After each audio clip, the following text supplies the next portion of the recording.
Hello guys, welcome back to my channel. ఈరోజు మన ఎపిసోడ్లో కార్తీక దీపం అనే ఒక చిన్న ప్రివ్యూ గురించి మాట్లాడుకుందాం. ఇక మొదట్లో అసలు పరిగెత్తేతోటి బచ్చగాళ్ళు పనిష్మెంట్ ఇచ్చిండు డైరెక్టర్ అని తెలుస్తూ ఉంటుంది వాళ్ళ తాత. సో ఫస్ట్లో జ్యోత్స్న ఇంకా పరిజతం ఇద్దరు కూర్చొని మనకి ఫుల్ చాలా నడుస్తూ ఉంటారు. అప్పుడు దొరికిపోతున్నామో ఏమో అని ఫుల్ టెన్షన్ పడుతూ ఉంటారు భయ్య.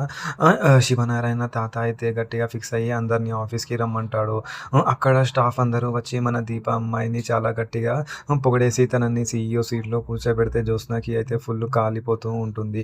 కానీ రియల్గా ట్విస్ట్ ఏంది అంటే తర్వాత తాతగారు వీళ్ళిద్దరికీ సాలిడ్గా రివర్స్ షాక్ ఇస్తూ ఉంటాడు. నువ్వు చేసిన తప్పులకి ఈ క్షణం నుంచి నువ్వు దీప దగ్గరికి అసిస్టెంట్గా పని చేయాలి అని జ్యోత్స్నకి చెప్పేస్తూ ఉంటాడు. పైగా ముసలమ్మ పరాజితంని సూరజ్ దగ్గరికి పిహంగా పెట్టి కాఫీ టీలు అందించేలా గట్టిగా పనిష్మెంట్ ఇస్తూ ఉంటారు. ఈ మొత్తం డయాగ్రామ్ని దగ్గరించి చూస్తూ ఉంటే హీరో కార్తిక్ గారికి రెస్పాన్సిబిలిటీ అప్ప చెప్తారు అని తెలుస్తూ ఉంటుంది. మన నెక్స్ట్ ఎపిసోడ్లో ఏం జరగబోతుందో అనేది చూద్దాం. Thank you.